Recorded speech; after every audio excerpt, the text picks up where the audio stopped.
What is up, guys? It is the Sound Alchemist, and today we're continuing our 40 facts on the Warhammer 40K universe. Today we are actually going way back in time and pulling out a part 3 from a two-parter that we did about the Crimson Slaughter. So if you guys don't know what the Crimson Slaughter, it was a warband, or a chaos warband for that matter, that came out in 6th edition. I believe it was either 6th or 7th edition, that there was a new box set that pitted the Dark Angels against this Crimson Slaughter Chaos Warband. It had rules, it had models, it had a little bit of lore, and then they released a Chaos supplement. So they had a whole bunch of lore added to it, some rules, some formations, and they just went all out with this supplement for the Crimson Slaughter. Which is weird, because like back in the day, I felt like they were kind of focusing on certain legions, like Chaos Legions and whatnot. And like they could have put all this time and effort into, say, advancing the lore for like the Night Lords, the Iron Warriors, that kind of thing. But GW decided, nah, let's do our own thing. Let's go into the Chaos Warbands. And in my opinion, they did a pretty good job.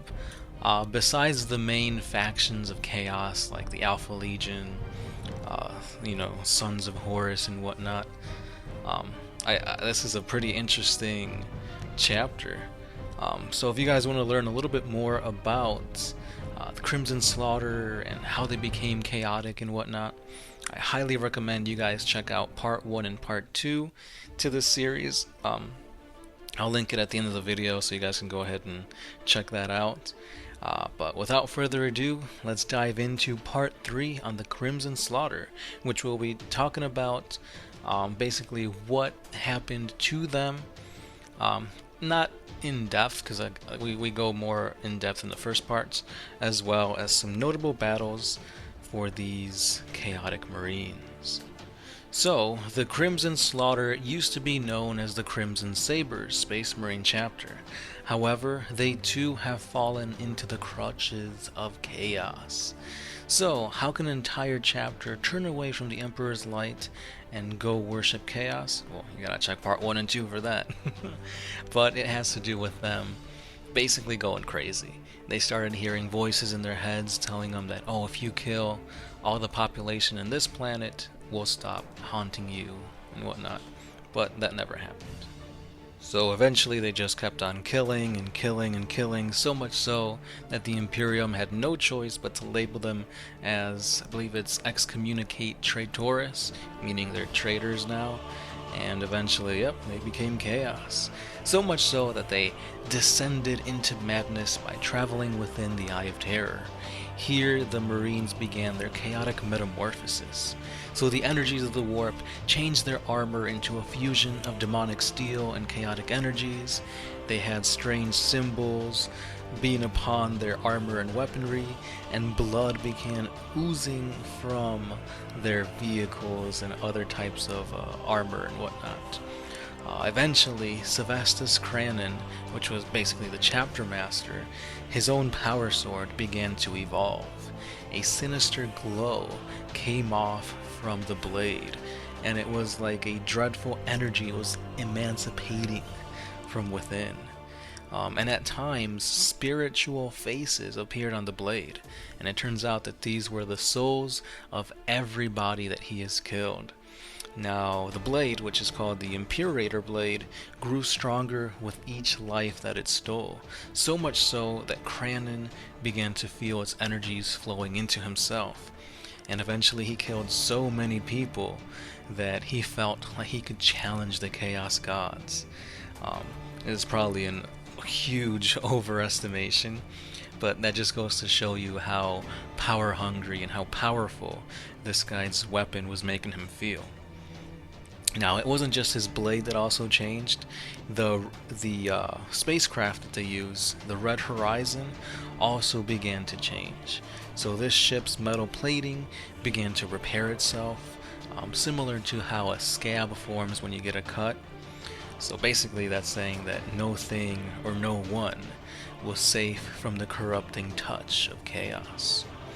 Now, I was going to talk about the relics in this next part, but I just realized that we covered the relics in part 2 of the Crimson Slaughter, so go ahead and check that out. But basically, we talk about the Blade of the Relentless, the Crozius of the Dark Covenant, Demon Heart, the Prophet of the Voices, the Balestar of Manon, and the Slaughterer's Horns. Those are all some pretty epic relics. There's only one of their kind in the entire galaxy, so definitely go ahead and check that out.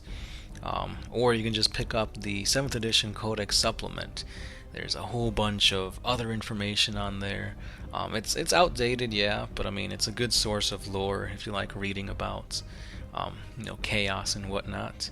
So let's end the video by talking about two of their most notable battles, the Battle of St. Herald and the Achilles atrocity.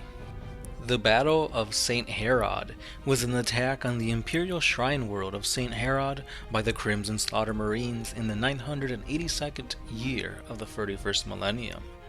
So the attack began in the slums of this planet, where an enormous host of Crimson Slaughter possessed spread great devastation. The demon space marines came from out of the dawn sky with literally no warning. Their great winged, ribbed-horned, and tentacled monstrosities were clad in ceramite armor. The reshaped creatures proceeded to pillage the city's temples, committing acts of violence with lustful savagery. Members of the ecclesiarchy were slaughtered in the cathedral-lined streets. The senior ministorum priests were then impaled on the sky-puncturing spires, while many others simply just fell to their knees and babbled litanies of faith. They were swiftly beheaded by monstrous claws, the expressions on their rolling heads forever agog at the horror before them. The horror of these events were accentuated by the tendrils of the immaterium that leaked through in the wake of the Crimson Slaughter's attack, manifesting around the corpses of the slain and causing their blood to drip upwards like a red rain in reverse.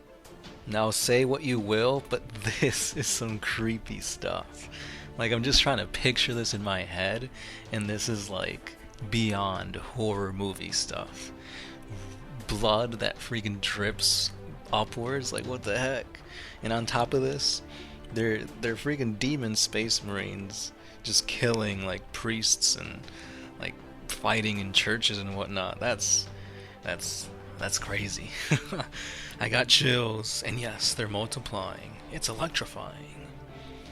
Okay, I'll leave it at that. Let's continue on with the second battle, the Achilles atrocity. So this atrocity, this battle or whatnot, was basically a type of attempt, so to speak, by a sorcerer lord from the Crimson Slaughter, and it was trying to enact Abaddon's Crimson Path scenario. So let's dive into that. The atrocity began when Lord Severin Drask of the Crimson Slaughter began acting with Abaddon the Despoiler in his 13th Black Crusade. Together, they moved into the Achilles system. Drask intended to use an ancient chaos construct simply known as the Temple of Shades to extinguish the system star, and thus create a warp rift that would extend the Eye of Terror all the way to Terra. The Crimson Slaughter's genocidal plans accelerated rather quickly, with many raids occurring throughout the Segmentum Obscurus to distract the Imperials from their true target. Their plans came out triumphant, and Drask led a brutal attack on the Achilles Prime's few defenders, sweeping aside the Cadian regiments. It was thanks to the efforts of the Primaris Psyker Lunst, who ripped the plans from Drask's head before his own death. And with that, the Imperium knew of what was coming to Terra. So when this news was delivered to the High Lords, they decreed that an execution force be organized to stop these plans. The Officio launched Operation Deathblow, which consisted of multiple assassins. These assassins were then successful in landing on Achilles Prime, but they had to fight through waves of demons, cultists, and Chaos Space Marines before they could make their way to Drask and the Temple of Shades. In the ensuing fight, literally all of the assassins died except for one, but at the end of the day, Drask was slain. Due to this loss, Zeech lost interest in his pawn's plans, and the Temple of Shades shattered, and the Achilles was utterly devastated by the ensuing battle. So all in all, what ended up happening here was that Abaddon got out unscathed pretty much. He used Drask and the Crimson Slaughter Marines to basically as fodder. Like, yeah, if their plans would have been, fulfilled, then he would have obviously backed up them a little bit more. But at the end of the day, Drask was just some old villain who just died to a team of assassins. No, but that's pretty crazy because the freaking High Lords of Terra sent out 1, 2, 3, 4, 5 assassins. That's crazy. And those assassins were a Vindicare, a Calidus, an Evisor, a Calexis, and a Vanus assassin. So, yeah, they weren't messing around. So with that, guys, that concludes part 3 into the lore on the Crimson Slaughter. There's a little bit more to this, but like I said, pick up the 7th edition Codex supplement to the Crimson Slaughter, or just check out our part 1 and part 2 on the Crimson Slaughter 40 Facts. It's a really, really interesting Chaos Warband, one that I feel gets often overlooked. You've got some pretty interesting lore, so much so that I think that they could be a standalone original Traitor Legion, because it's that well written. Well, at least I think so. So if you guys have any other comments to add to this, leave them down below. If you guys played Crimson Slaughter in 8th edition, let me know how well you do. I mean, their rules are pretty lackluster. I mean, Cranon the Relentless, although his motto is pretty badass looking, it's not much better than a captain or whatnot on the battlefield, but, I digress. So with that being said, guys, that's all I got. This is the Sound Alchemist, part of One Mind Syndicate, and I'll catch you guys tomorrow.